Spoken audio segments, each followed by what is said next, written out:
this is our high time. Hii ndio wakati wetu wa kujiandaa kukuja kwa Bwana Yesu, maana ako karibu zaidi ya jana. Haleluya. Na tumekuwa tukisoma kuhusu Waefeso mlango wa 4. Nilianza mlango aya ya 17 ambao tuliona tuko na shida katika our thinking, Kiswahili katika mawazo yetu, si ndio?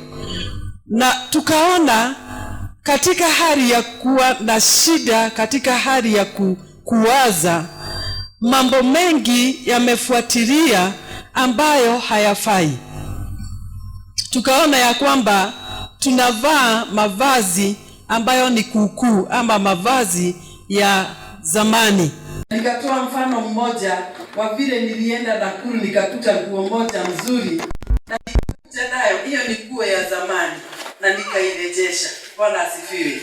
Sasa sisemi kuhusu mavazi hii ambayo tunaiona, lakini kuna mavazi wakati tumeokoka tunavua vyote ambavyo hazistahili katika maisha yetu. Tunajawa na fitina, uchafu wa kila aina. Mtu ameokoka amerejea usherati. Mtu ameokoka amerudia katika hali ya kuiba. Mtu ameokoka amerudia hali ambazo ni chafu. Those are the old clothes. Bwana asifiwe. Na disposa Paul akanena kuhusu put off. Vueni. Bwana asifiwe. Kama vile sisi tunavua mavazi. Na haya yote tukaona ya kwamba imetokana na vile sisi tunawaza.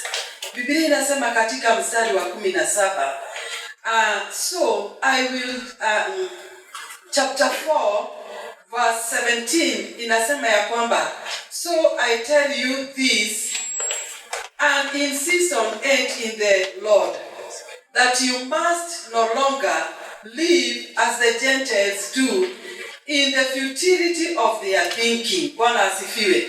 Katika hali zao za kuwaza. Na nikatoa mfano ya kwamba mtu anaweza kuwa anaishi Kenya, anaishi Kikenya, lakini tukiangalia maisha ambayo tunaweza ishi katika Kikenya ni Kenya ya kitu kidogo. Kuna mwimbaji alisema hivyo, Kenya ya kitu kidogo, that you cannot live without corruption. You cannot live without yani hauwezi ishi maisha matakatifu. Na katika yale mambo ambayo tunasema, hata watu wanakuambia hujui hii ni Kenya. Si tunasema hivyo? Hamjui hii ni Kenya. Hata ukitaka kazi lazima utoe rushwa. Ukitaka hii lazima ufanye hivi. Bwana asifiwe. So katika mawazo yetu, na ukitazama Paul aliambia kanisa la Waefeso, ingawaje waliishi katika taifa la mataifa, wasiishi kama wataifa. Haleluya. Na siku hii ya leo nilikuwa nataka tutamatishe hii fundisho langu kuhusu our clothes. Na tuliona kuna corrupt clothes, kuna mavazi mengi ambayo hayafai. Na leo ninataka tuone vazi ambalo ni safi. Haleluya. Vazi ambalo ni la kumtukuza Bwana. Kwa hivyo tukiangalia katika aya ya 31 katika hiyo mlango wa 4 wa Efeso, Biblia imesema ya kwamba, get rid of all bitterness, rage and anger, growing and slander, along with every form of malice. Bwana asifiwe. Hayo ni mavazi, the former way of clothes. Mavazi ambayo haifai. Sisemi ukiokoka hakuna bitterness. lakini kuna vile tuliongea kuhusu bitterness. Bwana asifiwe. There is a way, there is a kind of bitterness. Na hiyo kind of bitterness, it should not go, haiwezi enda mpaka itue. Tunasema kutua. Haiwezi enda mpaka jua inatua. Na bitterness ambayo tunaweza kuwa nayo ni wakati umeona mwenzako ameumizwa, utasikia ukiumia, si ndio? Na utashikwa na huo uchungu ama bitterness. Na lakini iende zaidi ili ukaweza kutenda dhambi. Na ndio sababu Paulo akasema umekubaliwa kuwa na bitterness. Lakini hii bitterness isiende mpaka jua litue.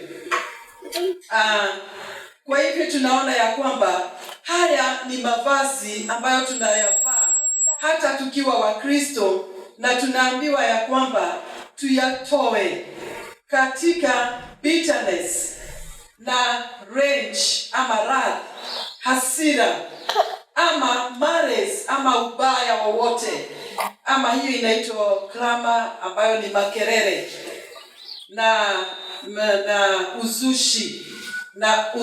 Haya ni mavazi ambayo sisi tukiwa Wakristo, Bwana Yesu akikuja siku hii ya leo, tunaweza kuwa watu ambao watakosa baraka za Mungu. Bwana asifiwe.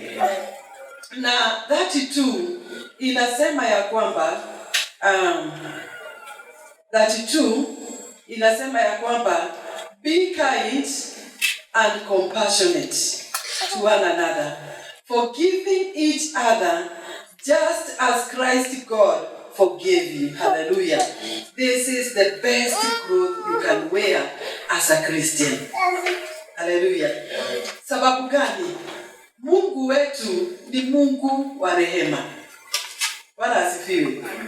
Na sisi tunastahili kuvaa mavazi ambayo Kristo mwenyewe ndiye vazi ambalo tunastahili kuiiga. So the point is, lazima tuwe watu ambao ni wa huruma. Be kind to one another. That is the best cloth you can wear. That is the best cloth that can appear before God na iweze kumpendeza. Bwana asifiwe. Siwezi kwenda mbele za Bwana nikiwa na bitterness na nione ni kama nimevaa mavazi nzuri. Hawezi kuniona, ataona uchafu. Akiangalia aone kuna slander, ama aone kuna anger, ama that rage. Haya mambo yote ataona mavazi of the former.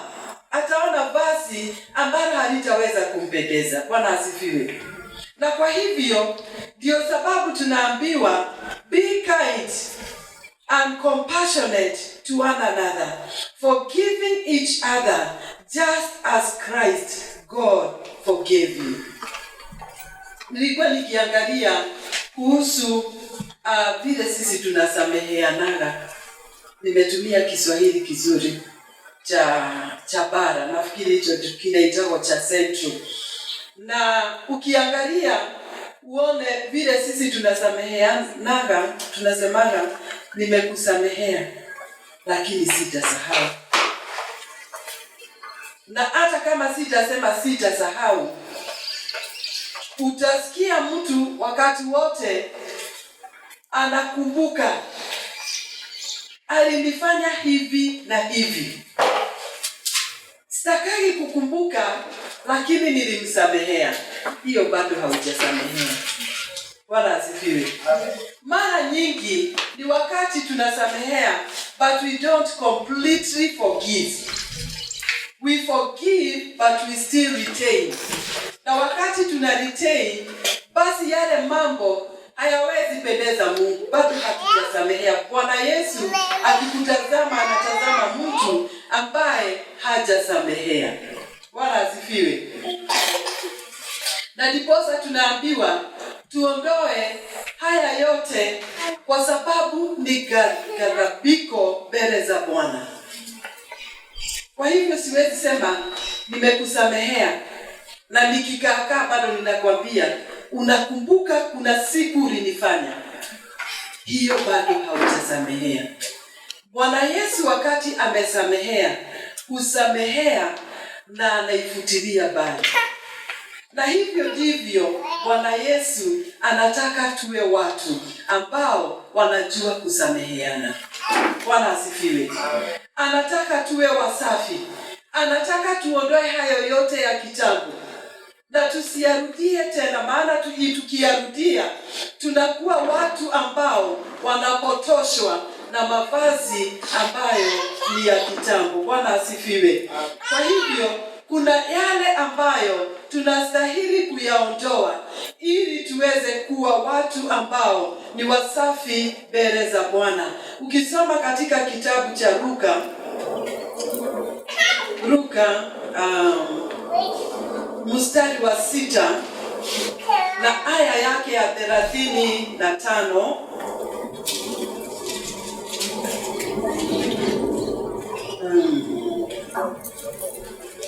35,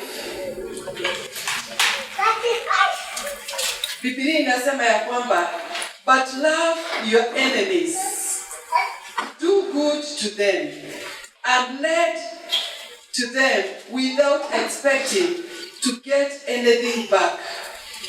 Then your reward will be great, and you will be children of the Most High, because He is kind to the ungrateful and wicked. Bwana asifiwe.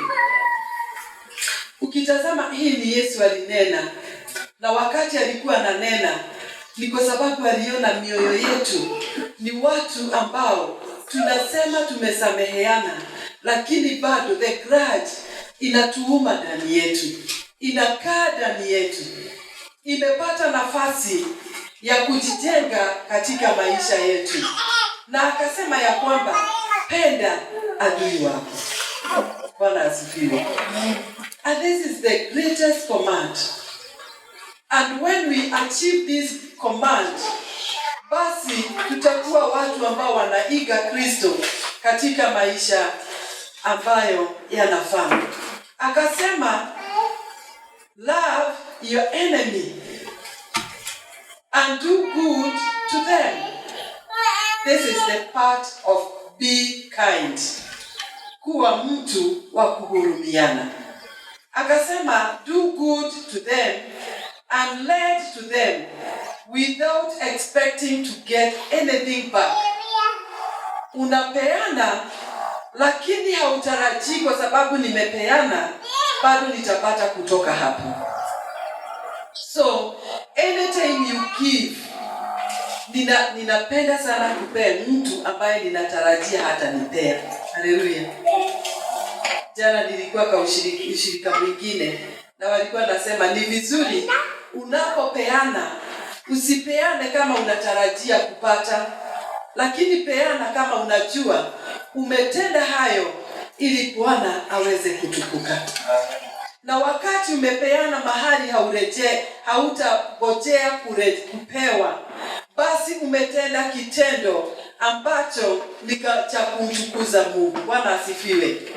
Nikaona ya kwamba sisi hata kama tuko wa Kristo tunasemaga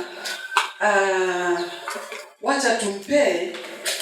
Mimi ninajua huyu tukimpea siku ile nitakuwa na hitaji, nikimridhia atafanya nini? Hata mimi nafanya.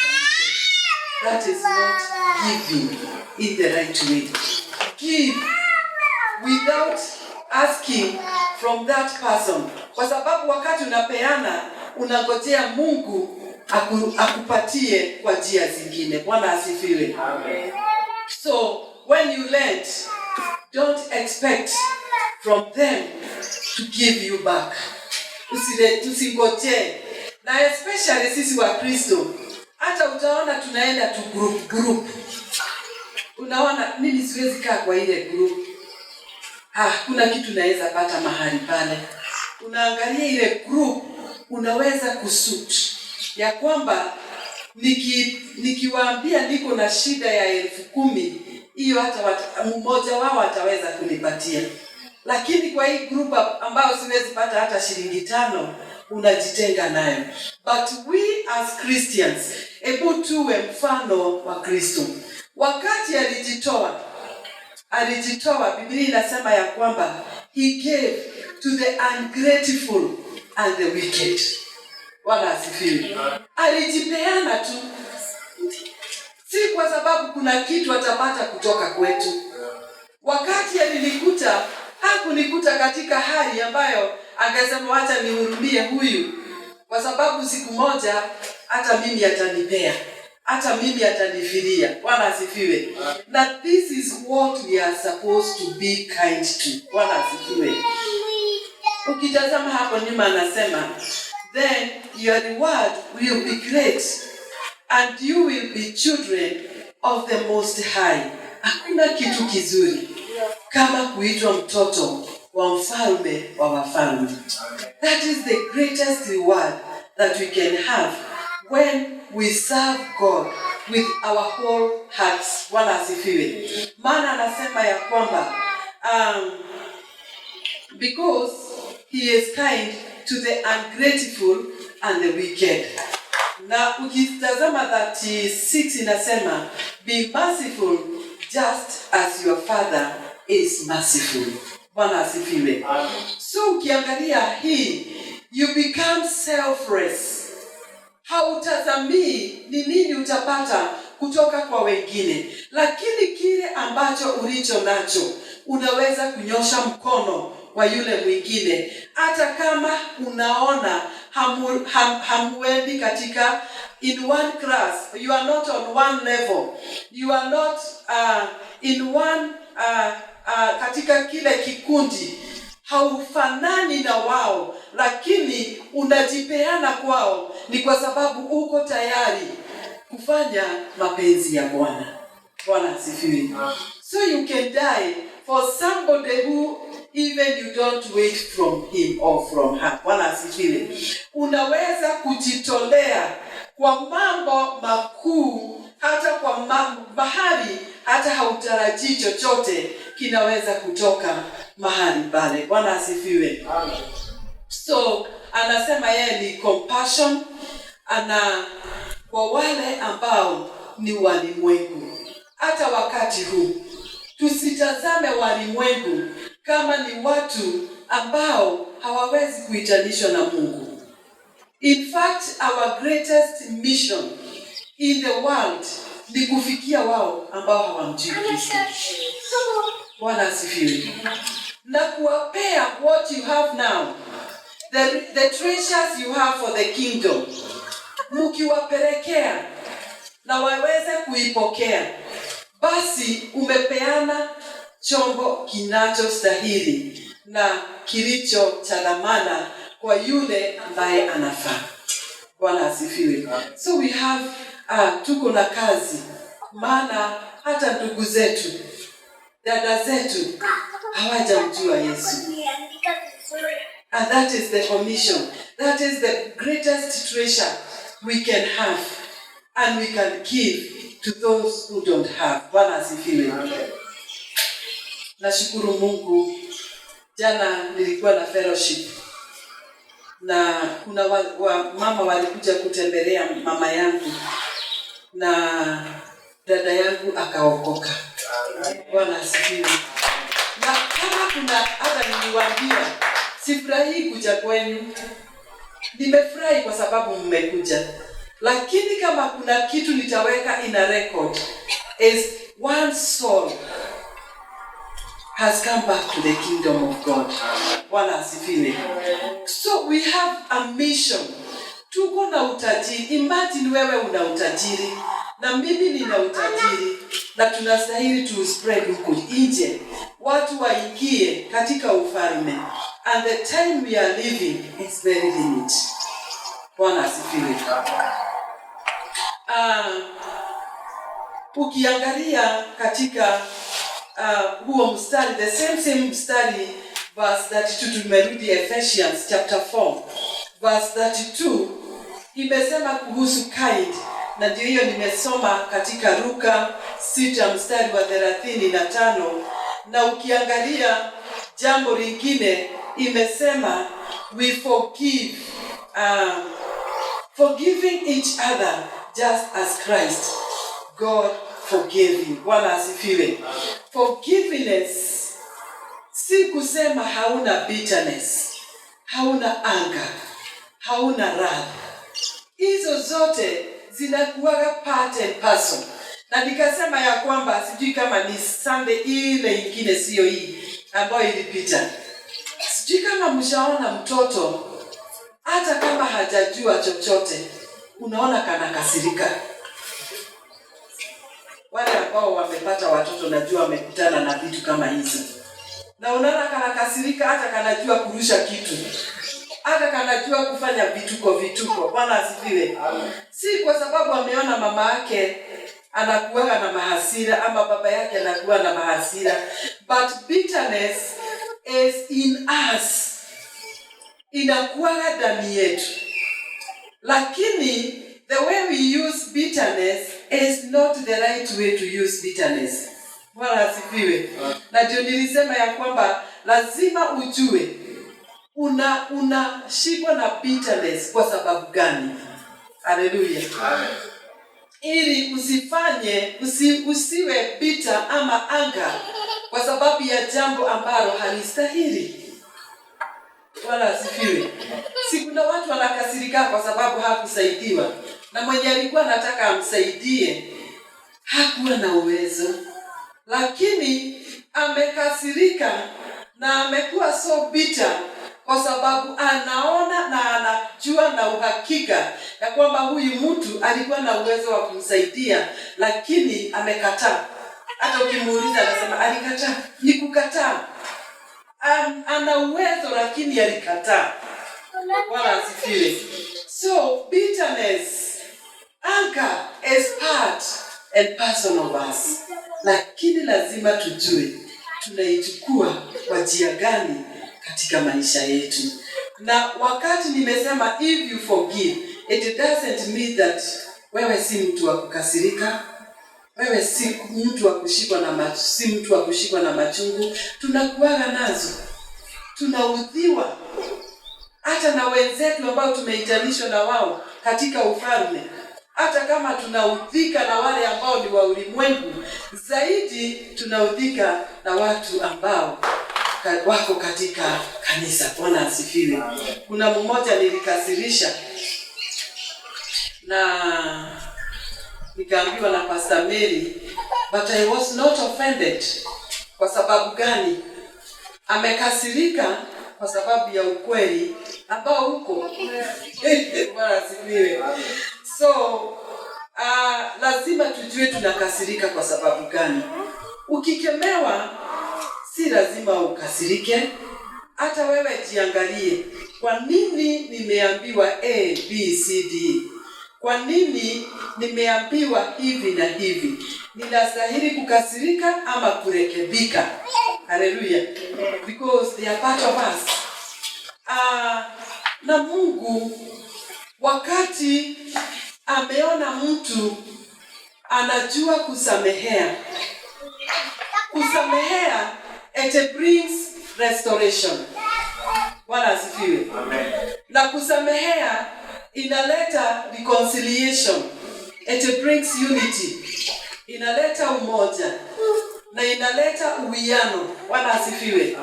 Kwa hivyo wakati tumeshikwa na bitterness, then we go astray, we go against mapenzi ya Mungu. Lakini wakati nimesamehea, then there is a restoration and there is a reconciliation. Kuna urejesho na kuna upatanisho. Bwana asifiwe. Na pia kuinuana. Haleluya. Na ndio sababu nikasema zamani tukiwa primary, kuna wimbo tulikuwa tunaimba, make new friends and keep their old. One is silver and the other is gold. Bwana asifiwe. So vile tunafanya, ukikasirika, sasa nikasirike kwa sababu ya Pastor Mary, ninamtenga. Nafanya nini? Nashikana na Karen. Na nikishikana na Karen, tunaanza kusemesana mambo ya Pastor Mary. Na yeye anaanza kuona ubaya wa Pastor Mary. Siku ile tukitakosana na Karen, nitaenda na kwingine, na yeye Karen atatafuta Pastor Mary, waanze kuongea mambo ya Pastor Mary. Unaona? So katika ile hali kunakuwa na ufarakano hata ndani ya kanisa la Kristo. Lakini wakati tumeshirikiana, nikiona shida ya Pastor Mary, nimwambie Pastor Mary, hapa na hapa ninaona kuna shida, na akubali. Hata kama ataona ni kama ninamuingilia maisha yake, ataanza kuirekebisha. Bwana asifiwe. Na tutaanza kutembea pamoja. Tukikutana na rafiki mwingine Karen, tunashirikiana, tunapelekana pamoja. Na tukikutana na mwingine, tunashirikiana na tunatembea pamoja. Tumefanya nini? We keep the old and we also create the new. Bwana asifiwe. Na kanisa la Kristo hakuna siku litakuwa na pengo. Bwana asifiwe. Hakutakuwa na migawanyiko ndani ya kanisa. Sijui kama mshaona kanisa zingine zinaendana na group. Kwa sababu they know one another according to, inasemekana kwa viremba. Huyu ni wa group ya kina nani? Huyu ni wa group ya kina nani? Like that. Lakini kama sisi tumesamehewa, tumeoshwa na damu moja, tumekombolewa na Bwana Yesu, then where do divisions come from? Bwana asifiwe. Kukosana and the divisions that comes between Christians, where does it come from? Bwana asifiwe. And it is our high time tuangalie mahali hatuja kuwa watu ambao ni wa kusameheana mmoja na mwingine, ili tuweze kujenga kanisa ambalo liko na ushirika na liko na umoja na linaenda mahali. Bwana asifiwe. Because without forgiveness, then we cannot be imitators of Christ. Hatuwezi kumuiga Yesu. Hatuwezi kufanana na Yesu. Na kila siku we are there to imitate Christ. We are there to live like Christ. Bwana asifiwe. Hata ukitazama mahali pote Yesu alikuwa naenda na analeta wale ambao hata hawafanani na ufalme wa mbinguni. Bwana asifiwe. And it is our high time tuwe watu ambao ni wa kusameheana mmoja na mwingine, ili tuweze kujenga kanisa la Kristo ambalo limeumbika nyakati hizi ambazo ni za mwisho. Bwana asifiwe. So we should forgive one another as in Christ God forgive us. Alitusamehea. Mimi ninajua kuna mtu alisamehewa dhambi ambazo kama ni mimi singeweza. Bwana asifiwe. Niambiwe, kuna mtu aliishi maisha machafu, lakini Bwana Yesu alinyosha mikono yake amkaribishe katika ufalme wake. Mwingine alitolewa katika mambo ambayo ni ya devil worship, na Bwana Yesu alinyosha mikono akamwambia, kuja mwanangu. Bwana asifiwe. The blood of Jesus has no limit. Bwana asifiwe. Haina limit. Inaokoa anybody, everybody. Na kwa hivyo we should not see as if others are more sinners than ourselves. Hallelujah. Tusiwe holier than thou.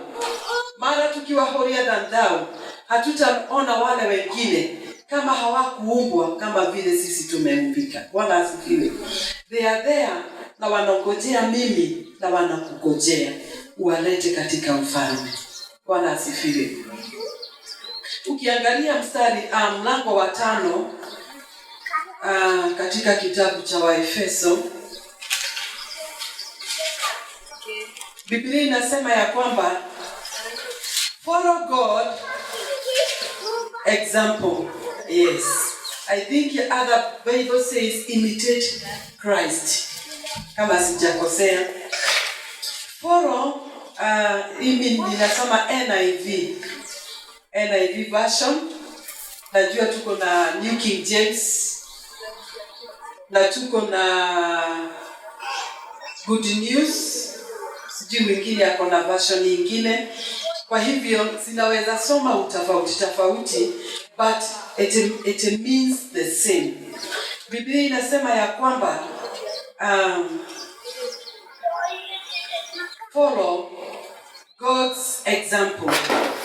Therefore, as dearly loved children, hallelujah, follow God's example, and therefore, as dearly loved children. Anasema nini? Anasema tumuige, tufuate njia zake, tufuate mapenzi yake. Bwana asifiwe. Amen. Na watu tuwe kama watoto ambao wanapendeza. Bwana asifiwe. Amen. Kwa hivyo tunaona ya kwamba mtu ambaye anamfuata Mungu anaiga mfano wa Kristo. Yeye ukimwangalia wakati ananena mapenzi ya Kristo. Bwana asifiwe. Anaishi maisha ambayo inalingana na mapenzi ya Kristo. Bwana asifiwe. Na watoto ambao wamependeza, mavazi ambao wamevaa yanampendeza Yesu.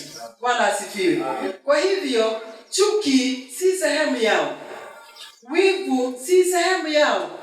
Fitina si sehemu yao. Uchungu si sehemu yao. Bwana asifiwe.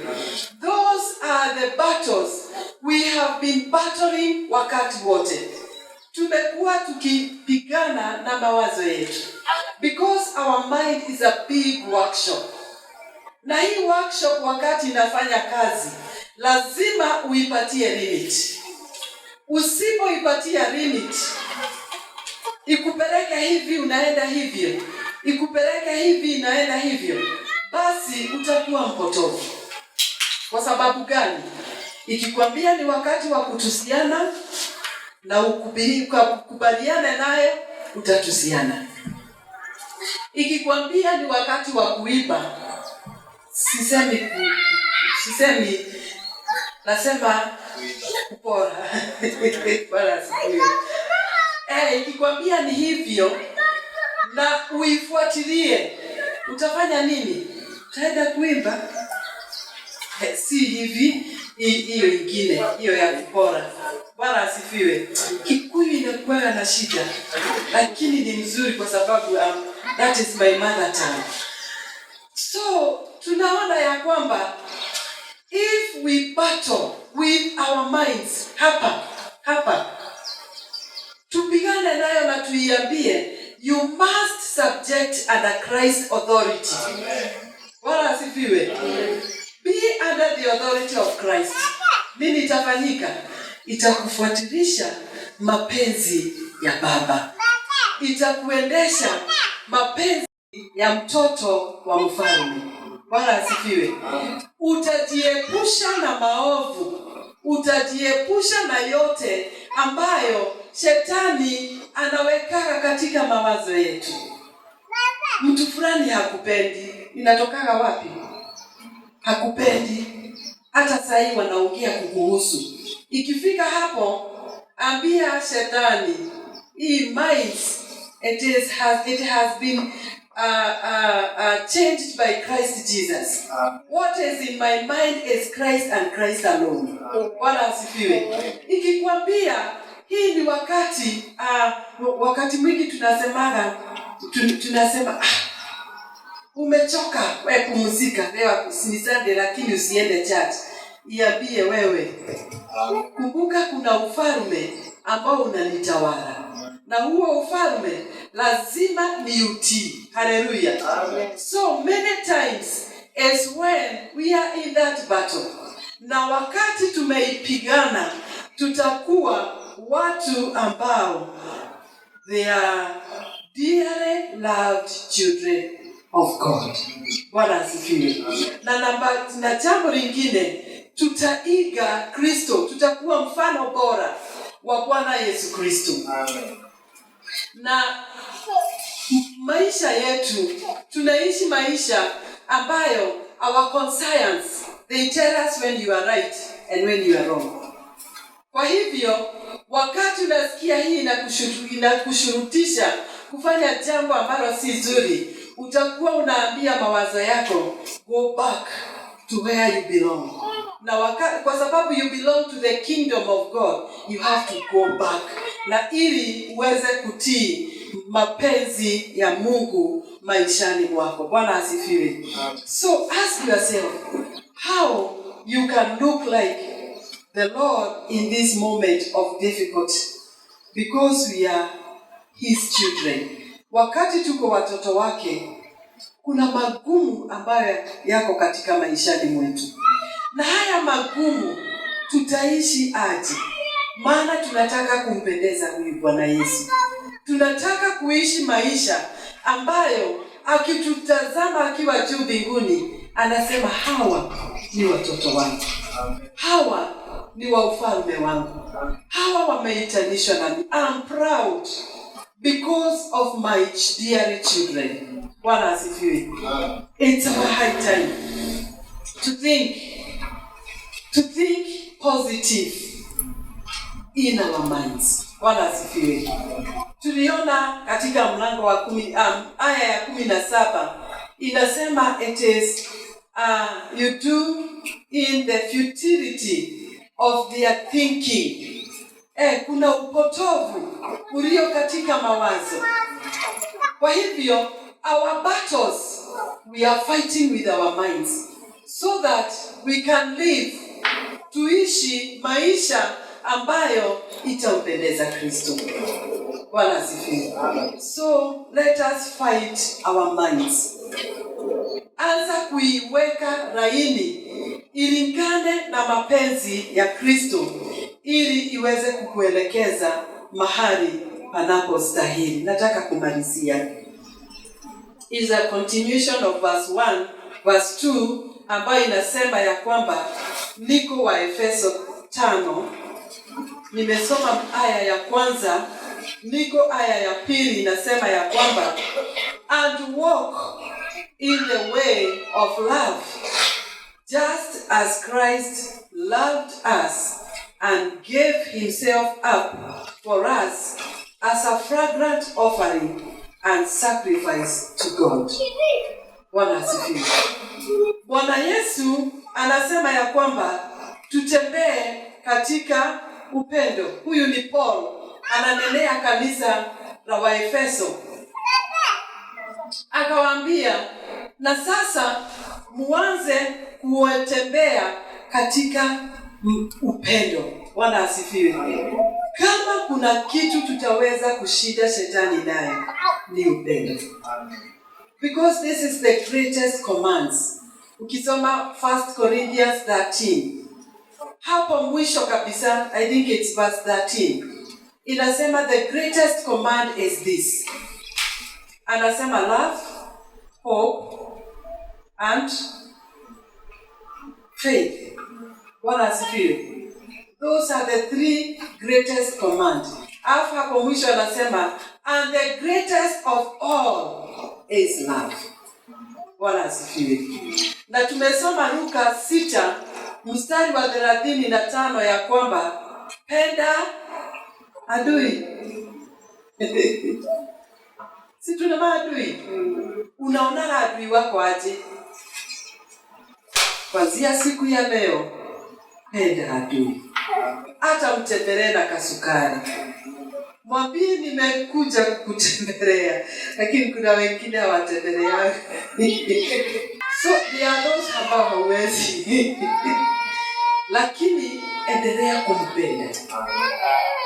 Endelea kumpenda na kumpenda na kumpenda, because what Jesus says by his mouth, penda adui, hebu mpende zaidi, kwa sababu you will be rewarded. Na tunaambiwa sasa hapa, tunaambiwa tembea katika hali ya upendo. Walk in the way of love, just as Christ loved us and gave himself up for us as a fragrant offering and a sacrifice to God. Bwana asifiwe. Kwa hivyo tunaona ya kwamba alijitoa.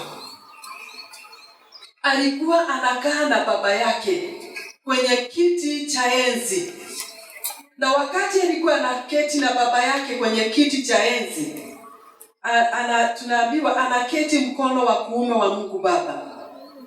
Alisema nitume. Bwana asifiwe. Alisema nitume kwa sababu dunia ilihitaji a fragrant sacrifice. Bwana asifiwe. Wewe ulihitaji Bwana Yesu. Na ndiposa akatoka kwenye kiti chake cha enzi akuje anifanye kiumbe ambacho kinaweza kukubalika mbele za Bwana. Nifanyike chombo ambacho kitamsifu, na hata baada ya dunia niko na nafasi ya kuishi maisha ya milele na milele. Bwana asifiwe. Are you ready kujitolea kama vile Bwana Yesu aliweza kujitolea? Are we ready? Na tunaambiwa a fragrant offering and a sacrifice to God. Alikubali kuwa kafara kwa sababu ya wewe na mimi. Bwana asifiwe. Kuna watu wanatoa kafara mpaka watoto wao, wanatoa ndugu zao, wanatoa wazazi wao. Bwana asifiwe. Lakini kuna yule alisema mimi nitajitoa kwa sababu ya ulimwengu wote, na alitoa dhabihu ambayo ina manukato, a fragrance. Wakati tunaenda kununua perfumes, tunaangalia kare kana ati watu wakinisikia wanasikia ako na kamarashi kare kapoa. Jesus became that fragrance to you and to me. Hallelujah. Na wewe utatoa nini kwa niaba yake? Are you ready to give our lives to God for the sake of others in the world? Bwana asifiwe. Are we ready tuwe watu ambao wamejitoa waweze kuwa kafara kwa wenzao ili waweze kumjua Bwana Yesu na waweze kutembea na Bwana Yesu, na hata baada ya dunia wakaweza kuishi maisha ya milele na milele? Bwana asifiwe. Naona kama nimemaliza, lakini jambo ambalo ni muhimu ni tujue ya kwamba we are battling day and night katika mawazo yetu hapa. Na ndiposa Paul akasema katika kitabu cha 2 Corinthians or 1 Corinthians chapter 4, chapter 10 verse 4, we are fighting with the flesh and blood, lakini ile kitu inatumalizaga ni our minds. Kwa sababu vile utaset your minds, that's how you become. Hivyo ndivyo utakuwa. Kwa sababu wakati ninajenga jambo ambalo halifai katika mawazo yangu, litanipeleka kwa the negative. Lakini nikilijenga katika the positive, litanipeleka kwa mambo ambayo yanafaa. Hebu tuweze kuangalia the battle in our minds, ili tuweze kuona. Nilisema ya kwamba wakati nilianza mlango wa 17, nikasema we have a problem with our thinking. Nilisema hivyo. We have a problem with our thinking.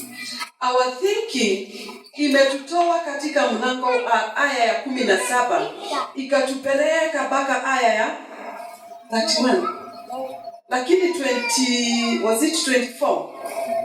24 ilituambia ya kwamba and put on the new self. Wala asifiwe. Hapo angalau ikatumia. Akatuambia lakini sasa vaeni.